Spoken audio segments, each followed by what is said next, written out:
Coming at you live from the Terranova household. This dude's getting married in 8 days. What's up? 8 This days. is 8 days. Wow. This is I'm going to put this up right away so it'll be accurate, but this is a spontaneous episode of the Dream Mason podcast. We have no mics, so we're going to talk as loud as we can. This is a almost finished podcast situation studio. And let's jump in and let's talk, because this is one of the most badass men I know. He is, well, they call him the GOAT. They call him the GOAT, which right means greatest of all time. He dominates his industry, which is the solar industry, in sales, in recruiting, in training. How many people have you trained? I don't know. Hundreds. You don't even know. Hundreds, thousands maybe. But he is a father. How many? 4, 5? 4 daughters. 4 daughters. 4 beautiful girls. Married. I mean, you're still wrestling. You're in your 40s. Yeah. Picked up some wrestling again. Yeah. Ashton Buswell is he's living the dream, and I don't mean that in like the cheesy way we say it, but happy marriage, incredible dad. I know how much he cares about his kids and spends time with them. He's committed to what he does. He's committed to making a difference for people. He just wrote the foreword for my next book, which blew my mind. Dude, thanks for being here. Yeah, glad to be here.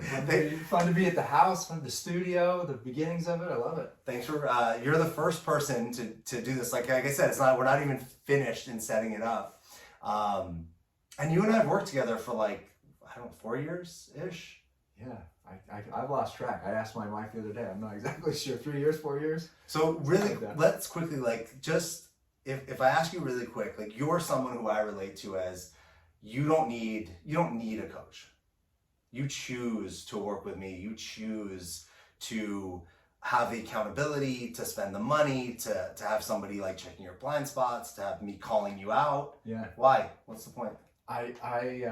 So when we first started coaching, I said to Alex, he explained to me what a coach was. I'm not your therapist. I'm going to be your coach. And the way he explained it, I responded back and said, well, I like sandpaper. Do you remember this? I said, I like sandpaper. He's like, what are you talking about? I was like, well, you're going to rub off the rough edges to make me smoother and better. I'm not perfect. And my wife also, I choose to have a coach. I wrestled in high school and college. I played high school football. I'm 5'7" and 3/4. If I was maybe a little bit taller, I would have played football. I was the MVP of the state of Utah. That either says Utah's good or bad, or maybe I was pretty decent at it. I just wasn't tall enough,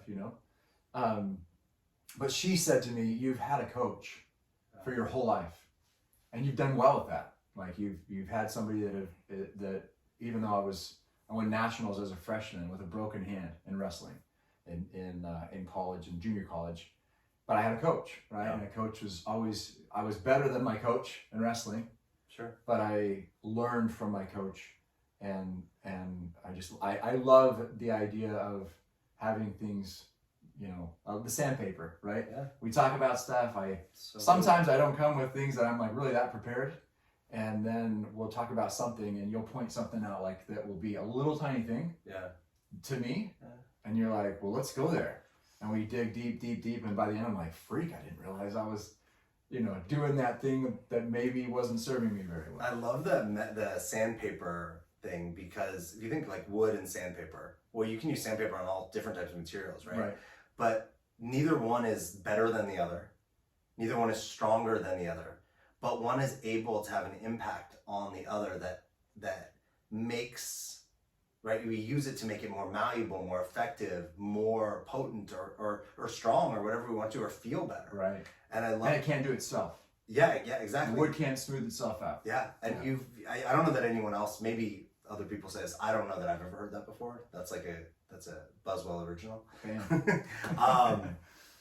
Let's talk about, Dream Lives, because you just read me this whole piece that people will get to read eventually, which was beautiful. He got emotional reading it, and I was pretty speechless. It's fantastic.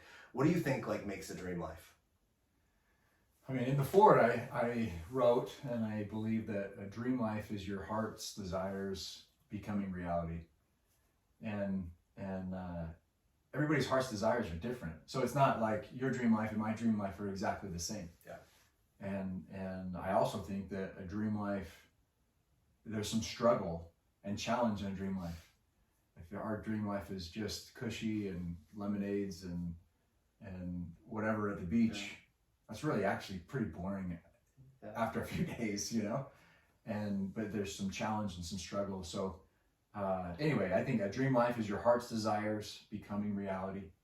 And there's love in there, and there's respect in there, and there's honor in there. There's relationships in there. I'm a big time relationships guy. And so I think it's having all that, and being good to the world and having the world be good back is a good dream life. What would be your top advice to people for how you've created a dream life? What have you done personally? Yeah, the thing that has been probably most impactful, the word impactful has been important in my life recently. But to create a dream life, I've been very intentional about my life. That's how I've been able to create it. You can't just hope that it happens. Yeah. And that's part of what a dream mason, right? Your dream mason is that you're making your dream come true. And I'm intentional about my relationships with my kids and my wife. I'm intentional about my health. I'm intentional about, right, all the parts of my life. Now, do I have it all dialed in exactly perfect and it just is flawless all the time? No, right? But I'm intentional about it and live my life in a certain way that the intention comes through and hopefully a good way. I just posted online before you were here. I saw this video of Oprah, and Oprah was getting interviewed, and they asked Oprah, you've interviewed the most successful people ever. What do they all have in common? And she said, the most successful people know where they're going. She said, most people don't know where they're going. They might hope to go somewhere. They might have these fantasies, but they're actually not crystal clear on what they want or where they're going. Interesting. And that's what I heard in the intention is like a knowing of why you're showing up or why you're doing something. Yeah. Right? It's not an accident. Yeah.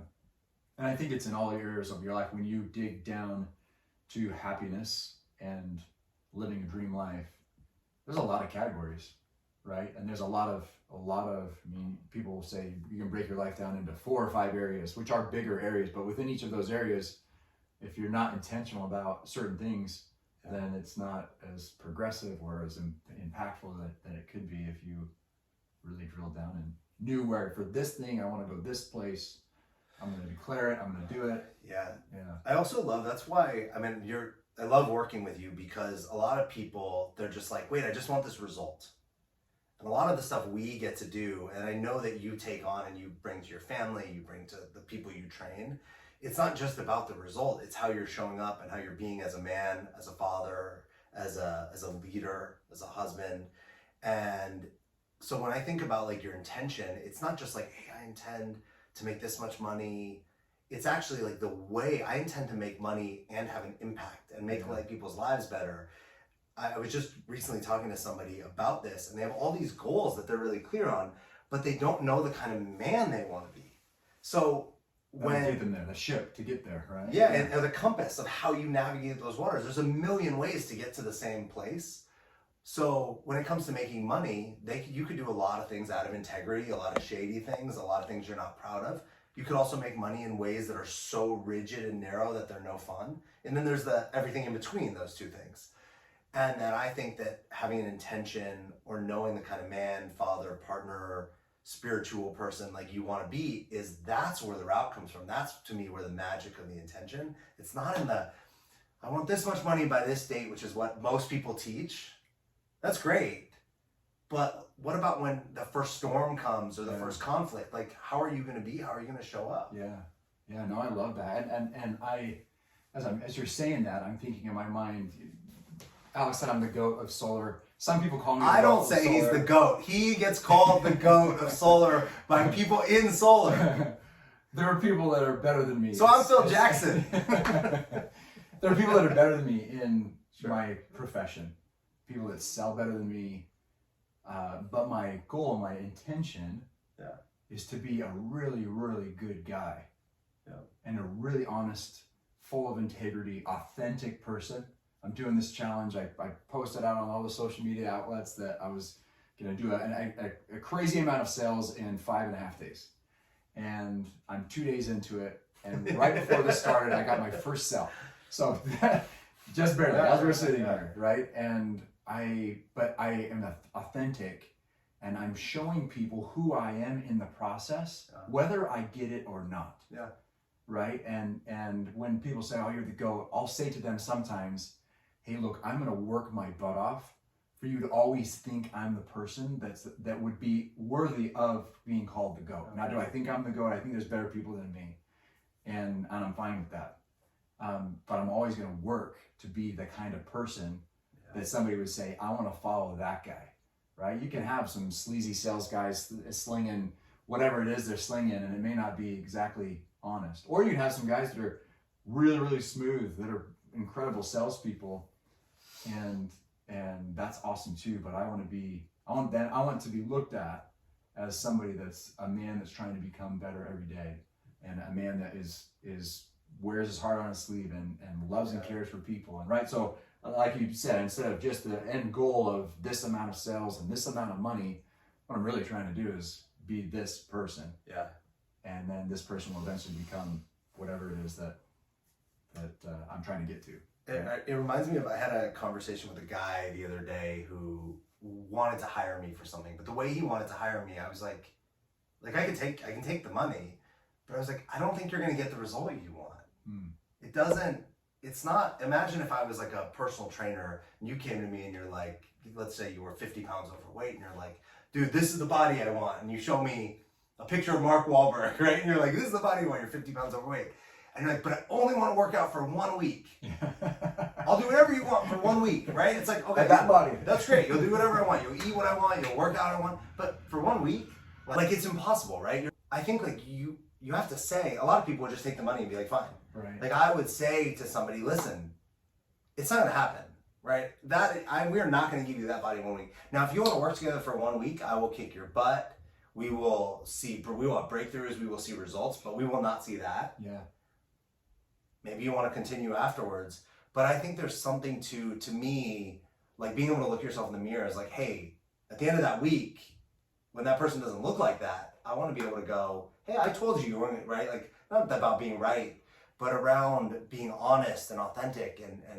And it's not just about the result. It's about the journey and the experience inside of whatever you're doing. Yeah. Well, and how you, did you take that job? So the guy did want to work with me. Yeah, he took the job. But you told him straight up, this is what's going on. I think that honestly is more about you than about him, right? Neither one's bad. You're telling him, hey man, I'm not going to get you that body in a week, right? Or whatever it is he's trying to get. But I'll work with you. Yeah. I'll do my best that I can, but we're not going to get there. If you still want to work with me, we'll get you on our way. And that just says about you, like, and maybe who you're being in that process, right? Maybe it'll slingshot the person, right? Like maybe that 1 week of, let's call it boot camp, or that intense like thing is the thing that the person needs to break through. But think about all the ways we live in a world where it's like, if you do this, you're going to look like this. And if you get this, you're going to be this. And it's like, no, you're not. You might feel good for a minute doing a lot of things, but I think I relate to you. You get called the GOAT. I would say not because you have the most sales or whatever the metrics are in your industry, but because people look up to you as like, I want to be like that guy. I don't think that people say that if you're like douchey. People might be like, man, I wish I made money like that guy, but they're not like, I want to be that guy. Yeah, and that's also my hope, right? I don't know that maybe that is. I appreciate you saying that.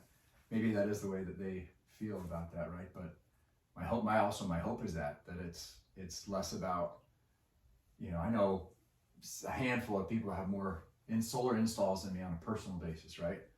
So they got more than me, and that's awesome. But they're just trying to be different, right? Trying to be a little bit about who I am in the process. So here's the last thing that I think this is important. So almost everyone is ruled by fear to some degree, right? We're fear of rejection, failure, disappointing people, not being worthy, scarcity, all the things that can happen. Right.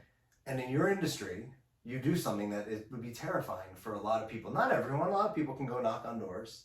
But I know as a coach, people don't, when I learn about first-time coaches or coaches that are struggling, I'm like, man, have you just picked up the phone and just called everyone in your phone book? I've done that. It sucks. I wasn't happy to do it. Scary. I don't want to do it again. It was scary. I made up all the excuses. I had lists of names. I would skip over people. I'd come back.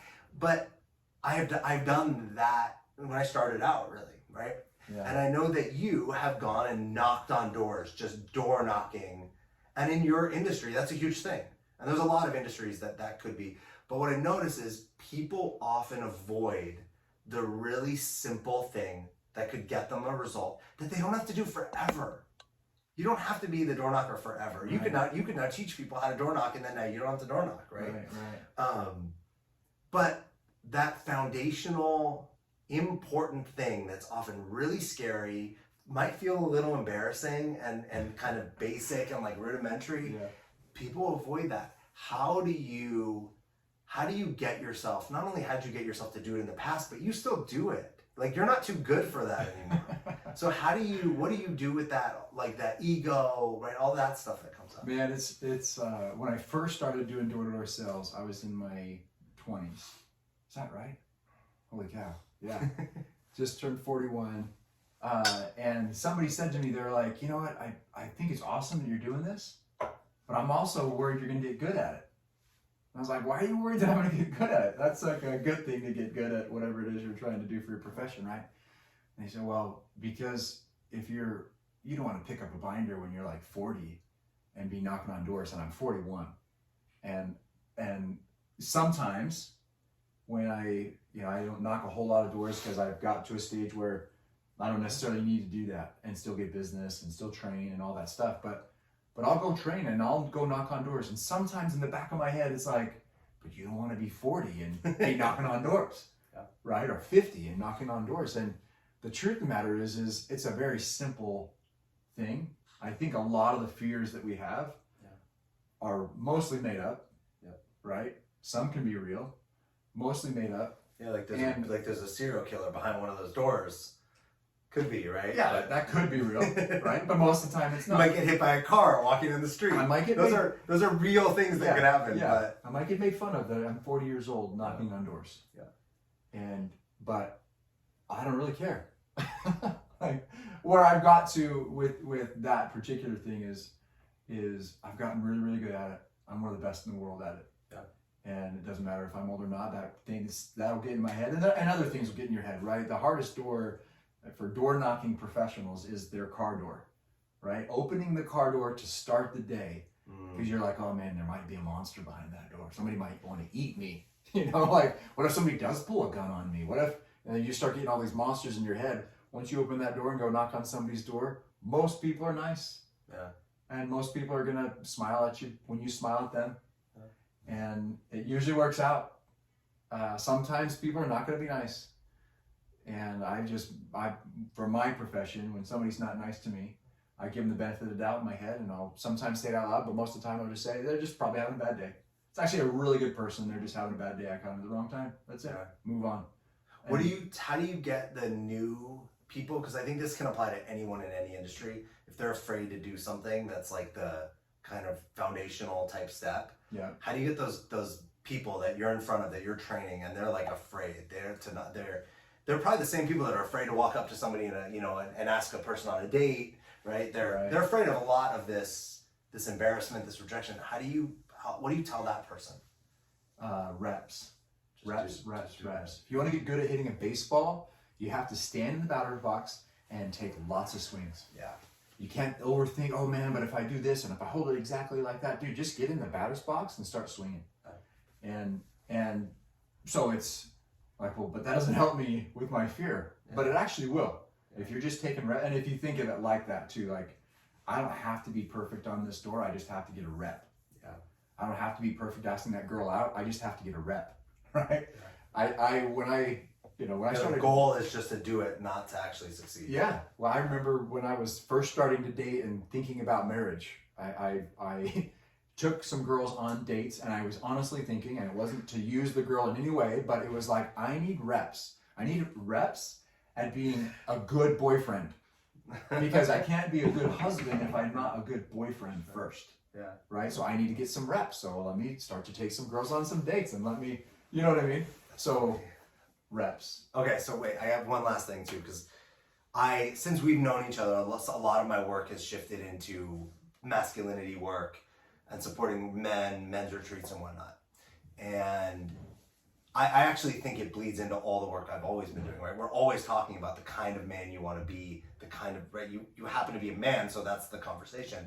And I think that if a man is not fully empowered in his masculinity and his femininity, he's disempowered. It's like it's not that the masculine's up here, the feminine needs to come up here. It doesn't need to do this.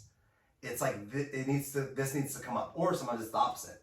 Guys could be really feminine and we need to bring the masculine up. Yeah. But we never have to lower one. It's always about the rising. And I think this is I want to ask you, because you're a father of 4, you live in a house where you're the only masculine, the only default masculine as the man. Some of your daughters may run masculine, your wife might, I have no idea. But right, it's 5 women and 1 man. And you're a wrestler, so you're a competitive guy, you're an action-oriented guy, you're a results guy. I know you to be a guy who runs heavy in your masculine. But I also know you to be a guy who can go and be with your girls. How do you, there's a lot of people that don't understand that, how they can suddenly get soft and nurturing. How do you kind of navigate those 2 waters? That's a great question, man. That's deep. That is deep. And I think my short answer would be, just off the cuff, would be that I am thinking about what that person needs in that moment, not necessarily what I need in that moment. When I'm with my daughter and she's had a hard day, it's lovey-dovey, right? It's hey, you're all right, you're gonna be fine, things are good, life's good. If they're out on the soccer field or field hockey, let's be tough. You fall down, you get hurt. Buswells are tough. We get up, we keep going, right? But I think it's in the time of need. And this probably happened 4 months ago. My daughters came home with something, and I go, oh my God, that's so awesome! And I heard something, I did a high-pitched voice, and I was all into it. And she was like, you're the perfect girl dad, right? Because I'm all into whatever girly thing it was. And it was because that's what that little girl needed at that time, right? So I don't know. I think that answers your question. I'll tell you what I got from that is it's the same thing as what has you be successful in door knocking. You're not concerned with how you look. You're not concerned with what someone else might say. Because so someone else might go say something about how you behaved in that moment. But what mattered was you actually connected more with your daughters. And so in the course of your life and in the course of their life, does it matter what some random person says about you or your masculinity or whatever, or that you're close with your daughters? Yeah. Or would you rather be less close with your daughters and have other men be oh yeah, that's a man? Yeah. Right? I often say... What's most important? Well, I also often say the craziest thing about overdone masculinity, where it's just overcompensating, is that it's overcompensating for other men. Right? It's the most backwards. It's I'm going to try to be this overcompensating masculine, so you as another man hold me to this higher standard. Why am I performing for another man? Yeah, that's interesting. It's it kind of is all the if I was actually a leader, powerful, secure, I wouldn't care about what anyone else thought. Right? It's all this, it's we've been tricked. And it actually has people think they're being leaders and alphas or dominant when they're actually not, because they're always paying attention to what someone else thinks. Yeah. So no one actually steps fully into their power. Yeah. They're not who their authentic self is, because they're looking behind Are they the side, like, are they seeing me? Are they making sure that I'm, seeing what I'm doing? Yeah. That's interesting. You want to say anything before we wrap this? Yeah, dude, I'll just say that I'm honored to be on your podcast. This is an awesome podcast. Alex is an amazing guy. We've worked together for years, and every year he's like, "Do you want to keep going?" And I say, "Let's keep going," because I value what you do. I value who you are. I value who you're becoming, and I'm grateful that I've been able to become something better through your help and through other people's help. But I really value our relationship and grateful for you, man. Excited for him to get married in 8 days. I can say the exact. What's really cool is you and I. Like, I think that we have there's so many things that we like are in common, that we see the world, and then there's other things that we see it very differently. Yeah. But what I actually always feel is I learn from you and you learn from me, and it's not like my way is right or your way is right on relationships, religion, anything, but that we're like, it's as I go further, you go further, and vice versa. And to me, man, if we could have more of that in this world, right? There's no like, hey, you should do it more like I do it, and you're not trying to do the same thing with me. Right. But it's kind of like if we both are elevating each other, it doesn't matter, and we're all getting better, and it's doing the thing we want anyway, which is happier people, freer people, more conscious people, better relationships. Yeah. I agree. Not putting other people down to have you be better. Let's just all be better. Yeah. Love it. Well, thanks for trusting me, man. Thanks for doing the first episode of this podcast in the space. Thanks for watching. If you need solar, where do they go? I'm your guy. You can find me on Instagram, Ashton Buswell, ASHTONBUSWELL. That's probably the easiest spot. And if you're in solar and you need help, you probably want to reach out to him too. He can make you a superstar. I'll put all that in the show notes. Thank you. Check out another episode. If something in this resonated for you or can make a difference for someone you know, please share it. I'm Alex Terranova. This is the Dream Mason podcast. And we'll see you next time. See ya.